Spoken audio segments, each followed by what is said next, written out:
Queridos, nós vamos abrir a palavra de Deus no livro do profeta Isaías, capítulo 40, e nós faremos a leitura dos versos 12 até o verso 31.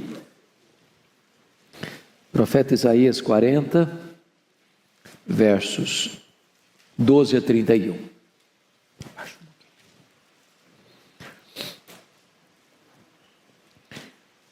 Eu peço que depois da leitura você mantenha a sua Bíblia aberta comigo nesta passagem. Peço só que você perceba um detalhe. O texto todo vai ser regido por perguntas retóricas. Nas próprias perguntas a resposta já está embutida. Então leia com esse entendimento. Ele está tratando da majestade de Deus e ele diz assim: quem na concha de sua mão mediu as águas e tomou a medida dos céus a palmos? Quem recolheu na terça parte de um éfa o pó da terra e pesou os montes em romana e os outeiros em balança de precisão? Quem guiou o Espírito do Senhor? Ou como seu conselheiro o ensinou? Com quem tomou ele conselho para que lhe desse compreensão? Quem o instruiu na vereda do juízo e lhe ensinou sabedoria e lhe mostrou o caminho de entendimento? Eis que as nações são consideradas por ele como um pingo que cai de um balde, ou como um grão de pó na balança. As ilhas são como o pó fino que se levanta. Nem todo o Líbano basta para queimar, nem os seus animais para um holocausto. Todas as nações são perante ele como coisa que não é nada. Ele as considera menos do que nada, como um vácuo. Com quem comparareis a Deus? Ou que coisa semelhante confrontareis com ele? O artífice funde a imagem e o ourives cobre de ouro e cadeias de prata forja para ela. O sacerdote idólatra escolhe madeira que não se corrompe e busca um artífice perito para assentar uma imagem esculpida que não oscile. Acaso não sabeis? Porventura não ouvis? Não vos tem sido anunciado desde o princípio? Ou não atentastes para os fundamentos da terra? Ele é o que está assentado sobre a redondeza da terra, cujos moradores são como gafanhotos. É ele quem estende os céus como cortina e os desenrola como tenda para neles habitar. É ele quem reduz a nada os príncipes e torna em nulidade os juízes da terra. Mal foram plantados e semeados, mal se arraigou na terra o seu tronco, já se secam, quando um sopro passa por eles e uma tempestade os leva como palha. A quem, pois, me comparareis, para que eu lhe seja igual, diz o santo? Levantai ao alto os olhos e vede. Quem criou essas coisas? Aquele que faz sair o seu exército de estrelas, todas bem contadas, as quais ele chama pelo nome, por ser ele grande em força e forte em poder, nem uma só vem a faltar. Por que dizes, pois, ó Jacó, e falas, ó Israel, o meu caminho está encoberto ao Senhor, e o meu direito passa despercebido ao meu Deus?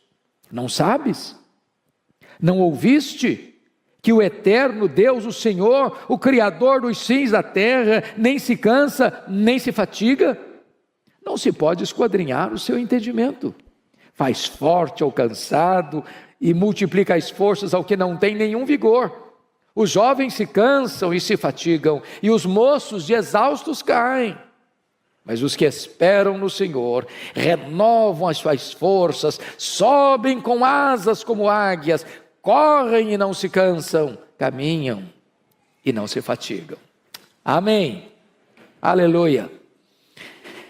Irmãos amados, eu gostaria hoje de pensar com vocês como nós poderemos ter a nossa força renovada, a nossa esperança revitalizada, a nossa alegria remoçada.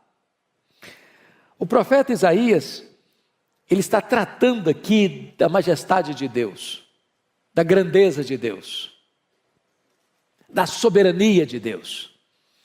E eu não encontro nenhuma razão mais eloquente do que esta para termos uma igreja viva e uma igreja forte. A Bíblia diz que o povo que conhece a Deus é um povo forte e um povo ativo. A W. Tozer, que foi talvez um dos mais importantes escritores do século passado, ele diz que o maior problema da igreja, e ele está falando da igreja do século passado, e nós falamos da igreja de hoje, é que muitas vezes nós passamos a maior parte do tempo olhando para o nosso próprio umbigo, tomando o nosso próprio pulso.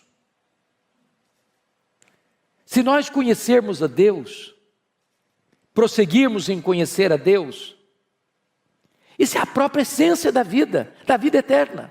Foi Jesus quem disse: a vida eterna é esta, é conhecer a Deus e conhecer a Jesus Cristo, a quem tu enviaste. Mas quem é o nosso Deus? Quão grande é o nosso Deus? Quão poderoso é o nosso Deus? Quão digno de confiança é o nosso Deus? Quão digno de honra e glória é o nosso Deus? Pois bem, no texto que nós acabamos de ler, ele vai mostrar para nós a grandeza desse Deus. Primeiramente, notem comigo, em relação à própria criação que existe. Notem, por favor, o versículo 12, o que está escrito: quem na concha da sua mão mediu as águas e tomou a medida dos céus a palmos? Quem recolheu na terça parte de um éfa o pó da terra e pesou os montes em romana e os outeiros em balança de precisão? Ele está usando uma linguagem poética, mas ele está usando uma figura para nós incompreensível. Vejam vocês, mediu as águas na concha da sua mão? Se você pensar no Pacífico, no Atlântico, no Índico, no Mediterrâneo, nos mares, nos rios, pensa o que é isso?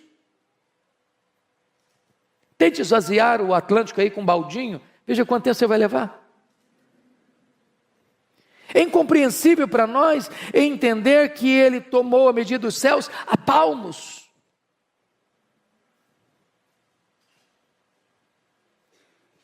Mas qual a extensão dos céus? Os cientistas não sabem dar uma resposta. Eles não têm essa resposta. Porque na verdade isso é uma matéria em aberto.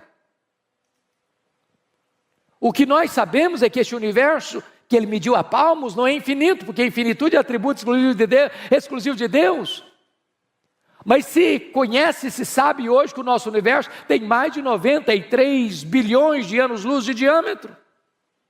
Se você voasse na velocidade da luz, 300 mil quilômetros por segundo, você demoraria mais de 93 bilhões de anos para ir de uma extremidade à outra, e ele mediu tudo isso a palmos. Ele vai dizer que ele recolheu na terça parte de um éfa, não foi num éfa inteiro não. Na terça parte de um éfa, o pó da terra. E pesou os montes em romana e os outeiros em balança de precisão. É incompreensível isso para nós.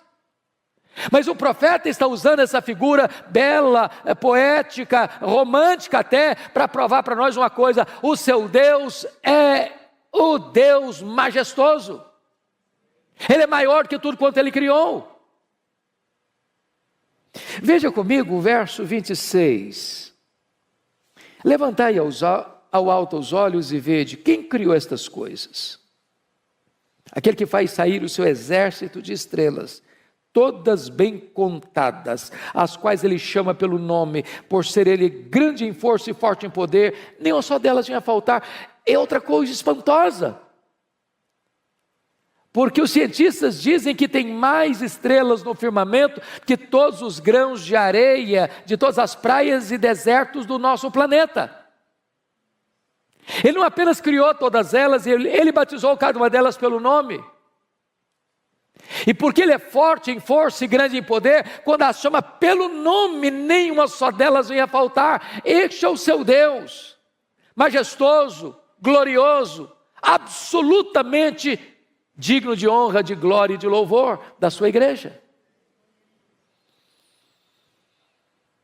Mas em segundo lugar, veja comigo nos versos 13 e 14, que ele vai mostrar a grandeza do seu Deus em relação ao saber, ao conhecimento. Ele diz assim: quem guiou o Espírito do Senhor? Ou como seu conselheiro o ensinou?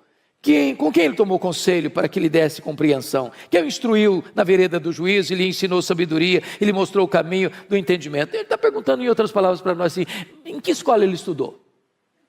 Qual foi a faculdade que ele fez? Onde ele fez a sua pós-graduação? Onde ele fez seu mestrado? Onde ele fez seu doutorado? Onde ele fez seu pós-doutorado? Quem foi o professor de Deus? Quem instruiu a ele? Quem ensinou a ele? Quem deu a ele conhecimento? E aqui está algo tão sublime, porque todo saber procede de Deus, toda ciência emana de Deus.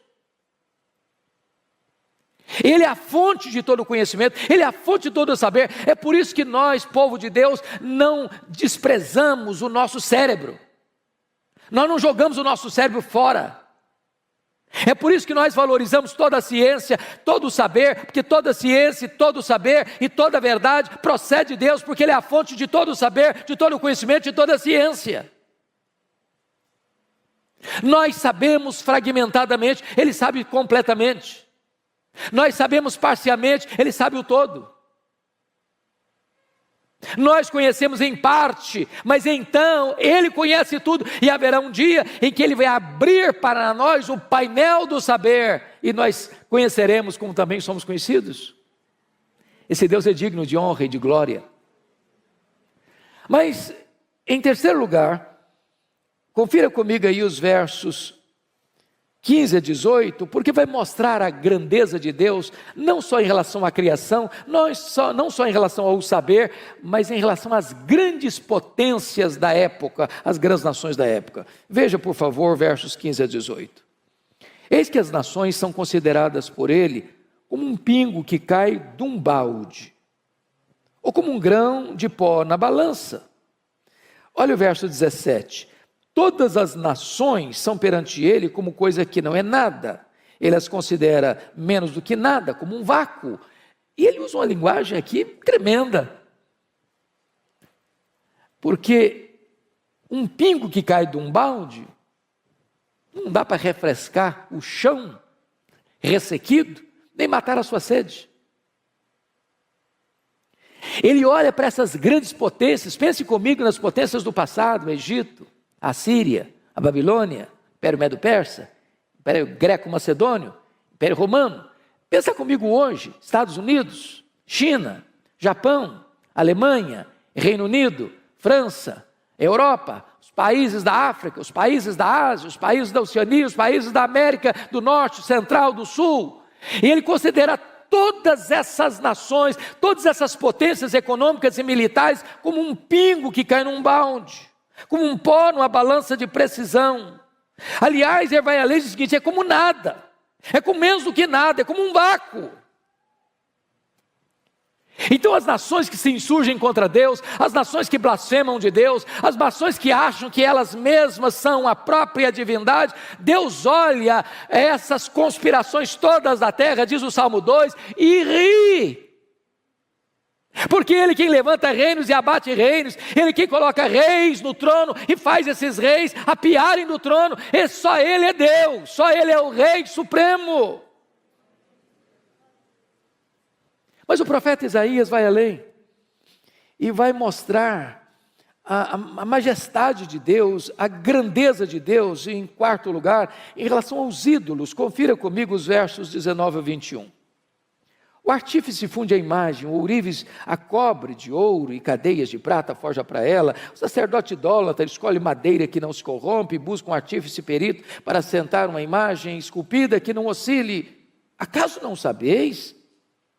Porventura não ouvis, não vos tem sido anunciado desde o princípio, ou não atentastes para os fundamentos da terra? Ele está agora comparando Deus, o nosso Deus, o único Deus vivo e verdadeiro, com os ídolos dos povos. Quando Deus tirou o seu povo de Israel do Egito, por que mandou 10 pragas?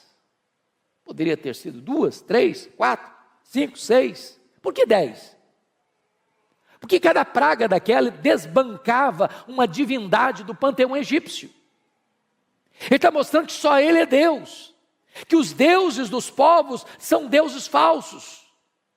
Não são deuses de verdade. Quando você olha o Império Assírio, ele tinha muitos deuses. Quando você olha o Império Babilônio, ele tinha muitos deuses. Quando você olha o Império Medo-Persa, tinha muitos deuses. Quando você olha o Império Grego, tinha um panteão de deuses gregos. Quando você olha o Império Romano, tinha um panteão de deuses romanos. Mas só Deus é Deus. Aquilo que os homens chamam de deuses, aquilo que os homens dizem que esse é o padroeiro, esse é o protetor, essa é a protetora, não protegem eles mesmos. São feitos por mãos humanas, de barro, de gesso, de pedra, de pau. Mas o nosso Deus reina, o nosso Deus é soberano, Ele é o Deus autoexistente, Ele é o Deus infinito, Ele é o Deus imenso, Ele é o Deus eterno, Ele é o Deus imutável, Ele é o Deus onipotente, Ele é o Deus onipresente, Ele é o Deus onisciente, Ele é o Deus transcendente, Ele é o Deus soberano, só Ele é Deus. Mas o profeta Isaías vai além. Vai mostrar para nós agora a grandeza deste Deus em relação aos governantes da época, os príncipes da época. Olha o que ele vai dizer nos versos 22 a 25. Ele é o que está assentado sobre a redondeza da terra, cujos moradores são como gafanhotos. É Ele quem estende os céus como cortina e os desenrola como tenda para neles habitar. É Ele quem reduz a nada os príncipes e torna em nulidade os juízes da terra. Mal foram plantados e semeados, mal se arraigou na terra o seu tronco, já se secam quando um sopro passa por eles, uma tempestade os leva como palha. Onde está a soberba dos faraós? Onde está Senaqueribe? Onde está Nabucodonosor? Onde está Ciro o Grande? Onde está Dario I? Onde está Alexandre o Magno? Onde estão os Césares de Roma? Onde está Júlio César? Onde está César Augusto? Onde está Tibério César? Onde está Calígula? Onde está Cláudio? Onde está Nero? Onde está Domiciano? Onde está Décio? Onde está Diocleciano? Onde estão os grandes imperadores? Onde estão os grandes reis? Eles sobem ao poder, eles descem ao poder, a flecha da morte os atinge lá nos seus palácios, mas o nosso Deus reina, o nosso Deus reina, o nosso Deus reina, só Ele é Deus. E agora, o profeta Isaías vai mostrar para nós as implicações disso.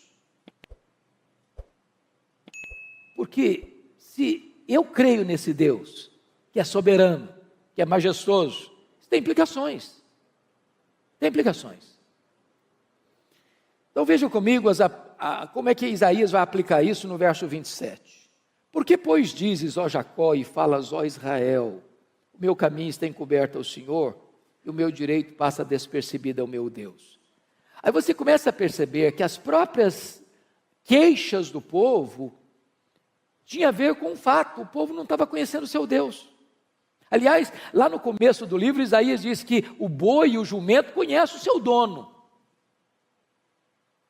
Mas o povo de Israel não estava conhecendo o seu Deus. Se nós não conhecermos a Deus, irmãos, nós seremos um povo fraco, tímido, acovardado. Nos assustaremos com qualquer barulho produzido pelos homens. E aí o profeta pergunta assim: por que dizes, ó Jacó, e falas, ó Israel, o meu caminho está encoberto ao Senhor, o meu direito passa despercebido ao meu Deus? Nota que são duas queixas graves contra Deus. A primeira delas é que Deus não está notando o que está acontecendo. A segunda é que Deus é injusto. Porque se o meu caminho está encoberto ao Senhor, é porque não é onisciente, é porque não sabe, é porque não vê, é porque Ele é limitado. Agora, quando Ele diz aqui que o meu direito passa despercebido ao meu Deus, está dizendo, Deus é injusto, eu mereço e Deus não me dá. Eu estou passando por uma situação que eu não mereço passar. Eu mereço coisa melhor. Eu devia ter coisa melhor. E Deus não está me dando o que eu mereço.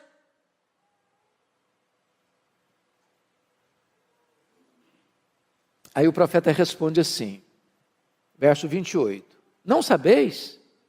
Não ouviste? Ou não sabes, não ouviste que o eterno Deus, o Senhor, o Criador dos fins da terra, nem se cansa, nem se fatiga, não se pode esquadrinhar o seu entendimento. Então, quer dizer uma coisa para você, Deus não fica lá no céu esfregando as mãos. Deus não é pego de surpresa. Deus não fica em apuros. Deus não está lá sem saber o que fazer com a pandemia. Deus não está lá sem saber o que fazer com os dramas que você está vivendo. Ele é Deus, ele não fica cansado, ele não fica fatigado, ele não fica em apuros, ele não fica contra a parede.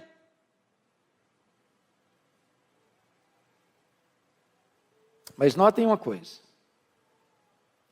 não se pode esquadrinhar o seu entendimento. Sabe o que significa isso, irmãos?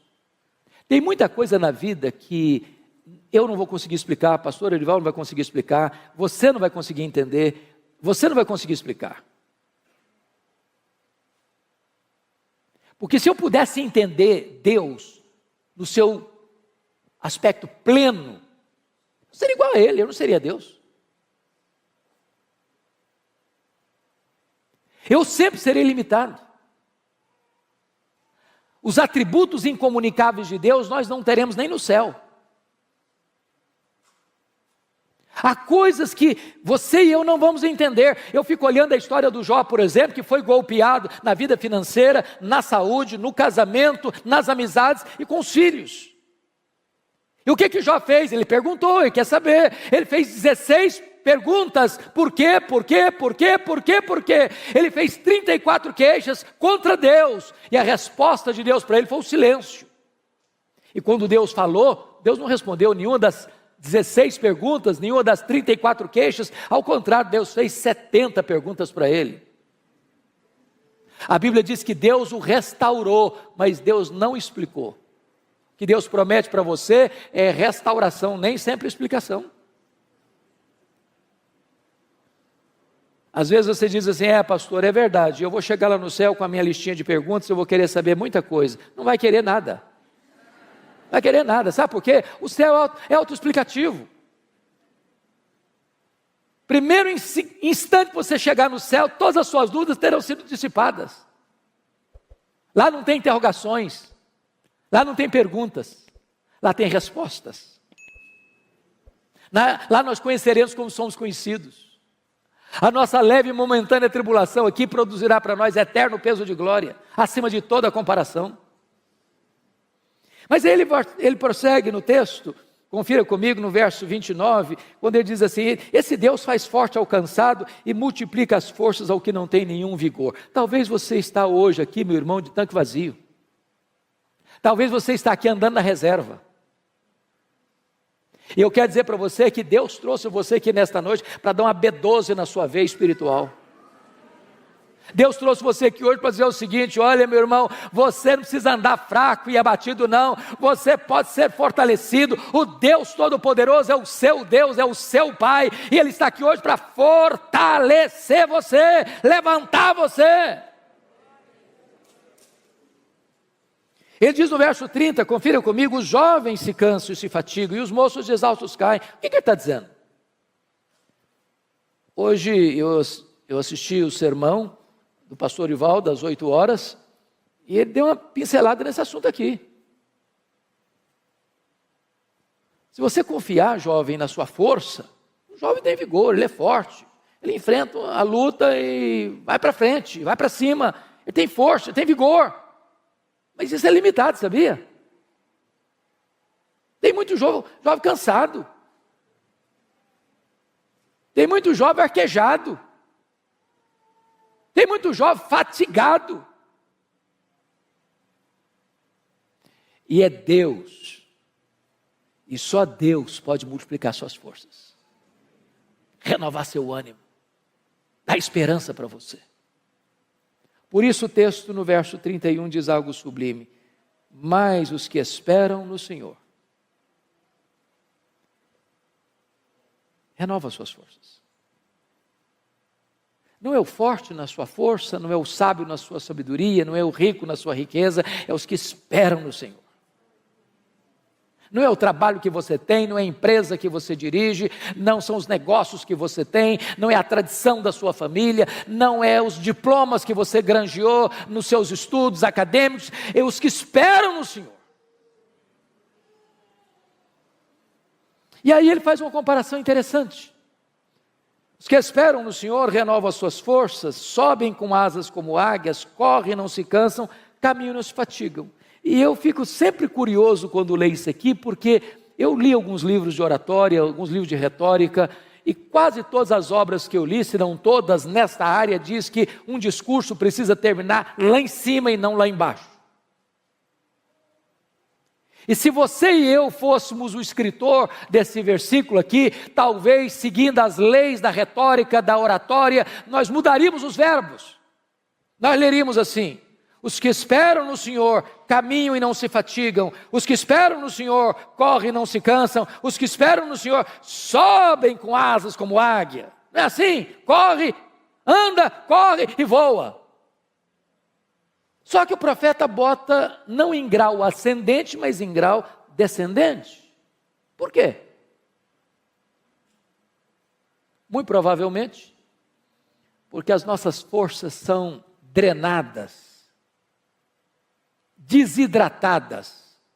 Não é nas poucas vezes que nós voamos, nem nas algumas vezes que nós corremos. Tem muita gente que não consegue correr mais, o joelho não deixa. Me too. Mas às vezes a gente fica estressado, cansado, esgotado. É na dinâmica da vida, do andar. É a rotina da vida. Levar filho para a escola, pegar filho da escola, levantar cedo e ir para o trabalho, voltar do trabalho para casa. Domingo após domingo, vir para a igreja, voltar da igreja para casa.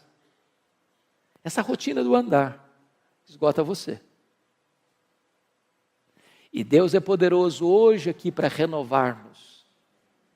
Enquanto voamos, enquanto corremos, enquanto caminhamos. Mas aqui eu queria aproveitar, amanhã é feriado, Marival vai me dar um desconto. E eu queria olhar por que ele compara com a águia.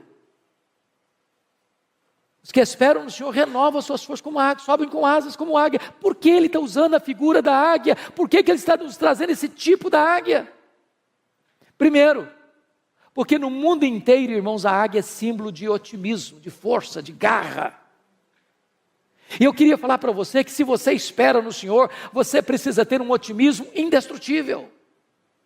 Crente não pode ser desanimado, crente não pode ser pessimista, crente não pode ficar puxando para trás. Crente não pode ficar olhando a vida de óculos escuros. Nós somos como a águia.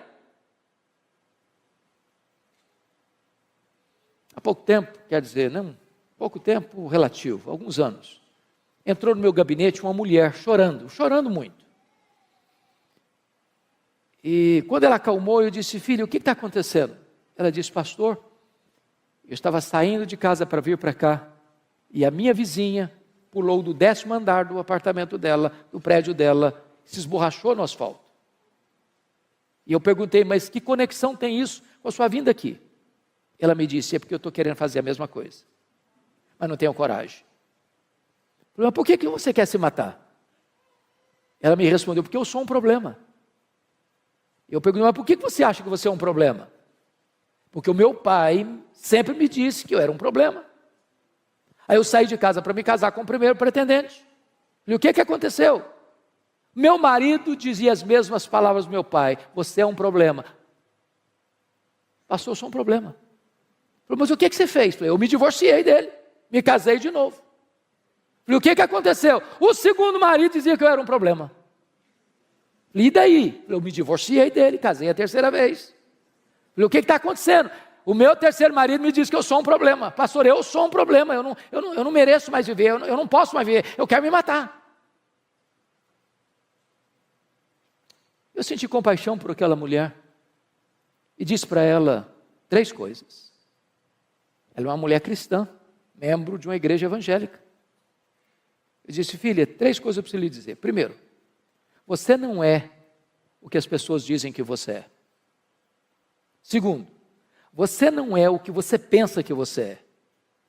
Terceiro, você é quem Deus diz que você é. Quem você é? Você foi criada à imagem e semelhança de Deus. Você é amada por Deus. Deus amou você e deu o seu filho para morrer em seu lugar. Você é a menina dos olhos de Deus. Nunca olhe para você e despreze você, porque quando você despreza o projeto, você está desprezando o projetista.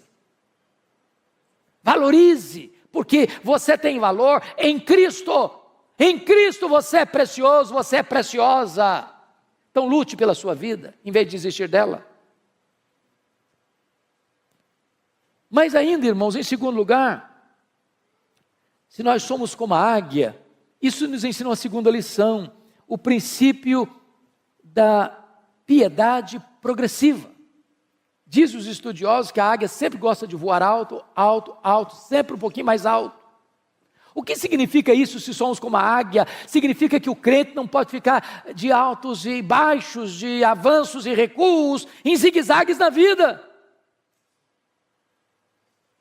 Temos que voar alto, viver altaneiramente, pensar nas coisas lá do alto. Nós somos cidadãos dos céus. Aqui nós estamos como peregrinos e forasteiros. Aqui não temos casa permanente. Aqui não está o nosso lar permanente. Aqui não está a nossa pátria permanente. Nós somos testemunhas aqui, mas estamos a caminho da glória. Há uma outra ave que não consegue voar bem, sabia? Os voos são curtos, são baixos e desastrosos. É o pelicano. Mas sabe por que o pelicano não sabe voar alto, não consegue voar alto? É porque tem um papo muito grande. Sabe por que alguns crentes não conseguem voar alto? Tem um papo muito grande. Gente ensimesmada, gente narcisista, gente egoísta, gente que se sente um gigante quando não passa de um pigmeu. Mas a águia nos ensina uma outra coisa impressionante. É o princípio da dependência de Deus, total. Se você já viu uma fotografia, ou já viu uma águia de perto, ou uma fotografia bem feita, ou um desenho bem feito, você vai perceber que a águia tem as asas enormes, aparentemente desproporcionais ao tamanho do corpo. E por quê? Certamente não foi um cochilo do Criador, não foi um erro anatômico de Deus. A águia tem as asas tão grandes, sabe por quê? Porque ela faz voos muito altos e muito longos. Então a águia não fica ruflando as suas asas como um beija-flor. Ela chega lá nas alturas, aplana as asas e deixa que o vento a carregue. Se nós quisermos vitória na nossa vida espiritual, não é na força do braço, não é na força do nosso conhecimento, não é na autoconfiança. A Bíblia diz: não é por força, não é por poder, é pelo meu Espírito, diz o Senhor dos Exércitos. A Bíblia nos fala da plenitude do Espírito Santo. Nós temos que ser levados pelo vento do Espírito, para termos uma vida sublime, altaneira, para a glória de Deus. Mas, amados irmãos, os estudiosos foram olhar a águia e descobriram uma coisa aqui impressionante. A águia tem a capacidade lá nas alturas, a 1000 metros, olhar lá embaixo e ter clareza do alvo.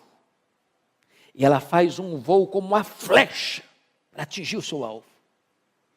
Quando foram pesquisar sobre isso, descobriram que nós temos na nossa retina um dispositivo chamado de fóvea, que nos dá a capacidade de olhar um quadro geral e nos concentrar num quadro específico. Como se eu estivesse olhando para o Arival, pastor Arival, mas não perdendo de vista o auditório. A capacidade que eu tenho de tirar um close do rosto dele sem perder vocês, é que eu tenho na minha retina esse dispositivo chamado fóvea. A águia, os estudiosos descobriram, ela tem 3 fóveas.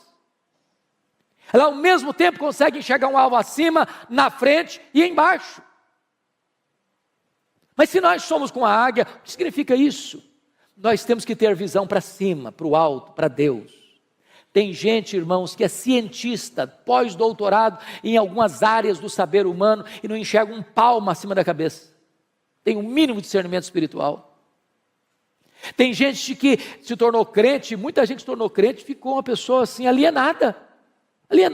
Ela não tem mais conexão com a história, ela não tem mais conexão com a vida, ela parece que perdeu a capacidade de pensar e de refletir. Nós temos que conhecer a história, nós temos que conhecer o que o homem está pensando, nós temos que conhecer o que está acontecendo aí fora, nós temos que olhar para frente e discernir o nosso tempo, nós temos que ser como os filhos de Issacar, especialistas no tempo em que vivemos, para não sermos massa de manobra. Mas nós temos que olhar lá para baixo, irmãos. Eu estou chegando hoje de Guiné-Bissau, estava compartilhando com o pastor a dor do meu coração. A dor do meu coração. Eu estive em 2019 em Angola, já fiquei chocado, mas Guiné-Bissau é dezenas e dezenas de vezes uma situação mais crítica do que Angola. A pobreza generalizada. A expectativa da população é ter um prato de comida por dia. Quando a pessoa melhora a sua condição de vida, ela consegue cobrir a casinha dela de zinco, que faz barulho demais quando chove, e é quente demais, e é um país muito quente. Não tem emprego, não tem dinheiro. Estava retornando, conversando com a médica que estava lá, prestando serviço de caridade, e ela disse que o único hospital, as camas estão podres e não tem o mínimo de remédio, mas o mínimo, o básico do básico.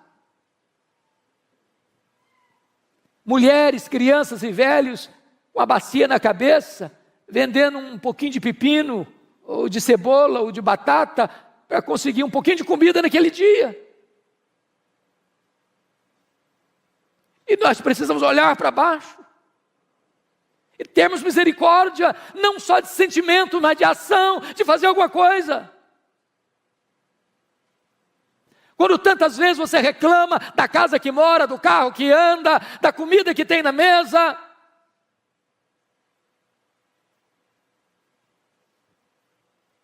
Mas ainda, irmãos, me permita 2 coisas para encerrar. Lá no Salmo 103, versículo 5, a Bíblia diz que Deus renova a nossa mocidade como a da águia. Isso é impressionante para mim. Porque se Deus renova a minha mocidade como Deus renova a mocidade da águia, eu tenho que saber como é que Deus renova a mocidade da águia. E a águia tem uma capacidade de superação incrível. Porque quando ela percebe que ela está com as suas penas enferrujadas, com o seu bico enferrujado, com as suas garras impotentes, ela faz algumas coisas interessantíssimas. Ela se isola, ela fecha a sua agenda, ela para a sua atividade, e ela vai lá para o alto de um penhasco e fica lá, sozinha. Tem hora, amado irmão, que nós precisamos dar uma parada, para saber por que eu estou fazendo o que eu estou fazendo. Não tem nada mais perigoso do que o ativismo, sem reflexão. Deus não nos chamou prioritariamente para fazer a sua obra, Deus nos chamou prioritariamente para andarmos com Deus da obra. Tem hora que é preciso fazer um retiro, não na direção de uma coletividade, mas da solidão, talvez da solidão do seu quarto. A águia, ela mesma tira as suas penas enferrujadas. Talvez é hora de você tirar algumas penas enferrujadas. O pastor já explicou dos pecados. Alguns pecados, alguns hábitos, alguns vícios, algumas manias, algumas idiosincrasias. Que se grudaram, que viraram hábito, que viraram vício. Que é preciso tirar. Vai doer, vai sangrar, mas enfrente isso se você quer ser restaurado por Deus. A águia amola o bico na pedra para tirar aquela ferrugem. Irmãos amados, se nós queremos restauração de Deus, nós precisamos afiar o bico, sabia? Tem muito crente entrando em brigas feias, nos bastidores da internet. Brigas horríveis, falam mal uns dos outros, criando contenda uns com os outros. Está na hora de parar com isso, não perder tempo com isso, para ler um pouco mais a nossa Bíblia, orar um pouco mais, buscar mais a Deus, consagrar-nos mais, usar melhor o nosso tempo. A águia bate com as garras na pedra, para que aquelas garras frágeis caiam e possam surgir novas garras fortes. Nós precisamos de armas, não enferrujadas, mas poderosas em Deus, para destruir fortalezas e anular sofismas. Quando a águia termina todo esse processo, daqui a pouco ela vai se remoçando, as penas vão nascendo, o bico vai nascendo, as garras vão nascendo, e ela sai de lá completamente remoçada para dar início novamente às suas atividades. Mas eu quero concluir, porque está escrito lá em Jó, talvez você pudesse conferir comigo, Jó capítulo 39, e esse é um dos textos mais incríveis da Bíblia. Versículo 27 e 28, está escrito assim em Jó 39, 27 e 28. Ou é pelo teu mandado que se remonta a águia e faz alto o seu ninho, habita no penhasco onde faz a sua morada, sobre o cume do penhasco, em lugar seguro. Olha que lição, se nós somos como a águia. A águia coloca o ninho dos seus filhos no alto dos penhascos, longe dos predadores. Meus irmãos, se existe uma geração que tem predador de criança, é a nossa geração.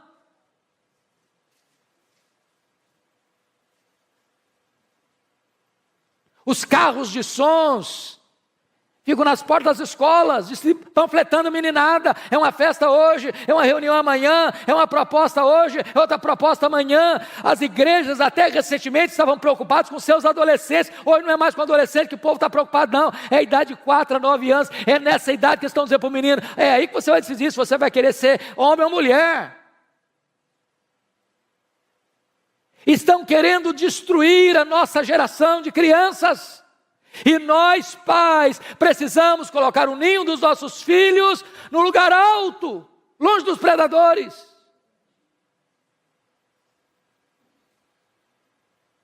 Agora vá comigo para Deuteronômio 32:11, porque tem outra lição importante lá, sobre a águia, essa questão do cuidado da família.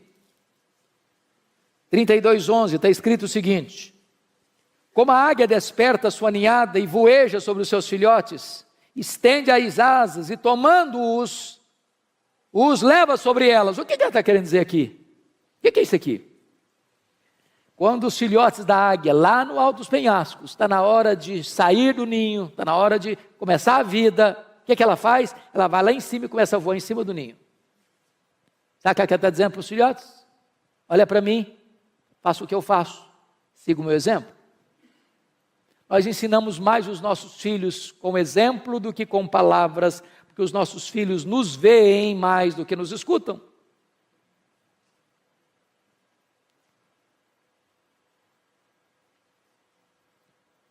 Mas talvez você pergunte, pastor, eu sou um pai exemplar, eu sou uma mãe exemplar e eu estou tendo problema em casa. Eu admito isso. Às vezes a gente tem que pegar mais leve com alguns pais. Porque eu vejo um Samuel tendo filhos complicados. Eu vejo um Davi tendo filhos complicados. Eu vejo um rei Ezequias tendo um filho muito complicado. Mas o que a águia faz quando os filhos não querem seguir o exemplo? Ela vai lá no ninho, tira o capim macio, deixa só os espetos. Tem hora que a única linguagem que os filhos vão entender é a linguagem da disciplina. E, por favor, não entenda que eu estou falando de espancar filho, de agredir filho, de achatar a autoestima do filho, não é isso que eu estou falando. Mas todo filho, toda filha precisa de disciplina. Disciplina é um ato responsável de amor. Todo filho, toda filha precisa de limites. Que horas vai sair? Aonde vai? Com quem vai? O que vai fazer? Que hora volta? Filhos sem limites vão ser o desgosto dos pais. Mas alguém pergunta, pastor, e se os filhos nem a disciplina aceitam e se recusam a ser corrigidos? O que se faz? A águia toma uma atitude radical. Ela arranca o filho do ninho e joga no espaço. Filhote que nunca voou, não sabe voar, vai dando cambalhotas. E ela deixa, até fazer o que ela faz aqui.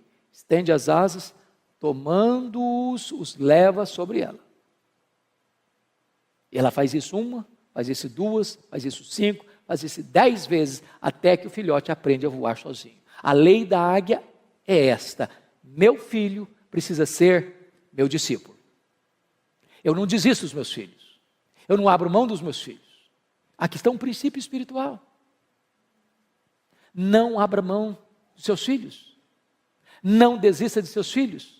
Você não gerou filho para a morte, você não gerou filho para o cativeiro, você não gerou filho para povoar o inferno. Seus filhos são herança de Deus. Lute por eles, chore por eles, ore por eles, jejue por eles, não desista deles. Mas eu encerro aqui, contando para vocês um fato que marcou minha vida quando li essa história há muitos anos. Aconteceu no Rio de Janeiro. Uma escola militar, de orientação militar, filho de um militar. Esse menino chamava Netinho. E um dia a professora do Netinho, ele era um pré-adolescente, foi abordado pela sua professora, porque a professora entendeu que ele estava colando na prova. Tomou a prova dele, deu 0, chamou os pais e expôs a situação diante do menino. Os pais ficaram muito aborrecidos com o filho, o menino muito envergonhado.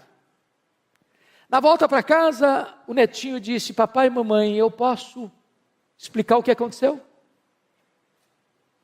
Os pais disseram: não, nós estamos com vergonha do que você nos fez passar, você não tem o direito de falar conosco. E o menino murchou, encolheu, rendido a uma grande tristeza. Passou uma semana: papai e mamãe, posso falar com vocês? Não, você não tem o direito de falar conosco. E o menino se entregou a uma profunda tristeza. Depois de uns 15 dias, o menino muito triste, sem poder falar com os pais, o pai pegou a mãe, foram ao supermercado fazer compra, deixou o revólver, ele era militar, em cima da geladeira. Netinho pegou um papel, pegou uma caneta, começou a escrever uma carta. Disse: papai e mamãe, me perdoem, mas eu não suportei a dor de não poder olhar nos olhos de vocês e falar com vocês. Falar que eu fui inocente. A minha professora se equivocou, mas eu não tive o direito de me defender, nem mesmo com vocês. Eu não aguentei essa dor, me perdoem. Pegou o revólver do pai, deu um tiro na cabeça. Quando os pais chegaram, Netinho estava...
caído numa poça de sangue, com o revólver de um lado, a carta do outro. E aquilo mexeu com a nação brasileira, trazendo um alerta para nós. Nossos filhos não são perfeitos, como nós não somos perfeitos. Se eles errarem, precisamos perdoá-los. Nós temos que ter comunicação aberta com os nossos filhos, para ouvi-los, e ajudá-los, e a encorajá-los, e a soerguê-los, e a dar a eles a oportunidade de botar o pé na estrada e continuar caminhando para a glória de Deus.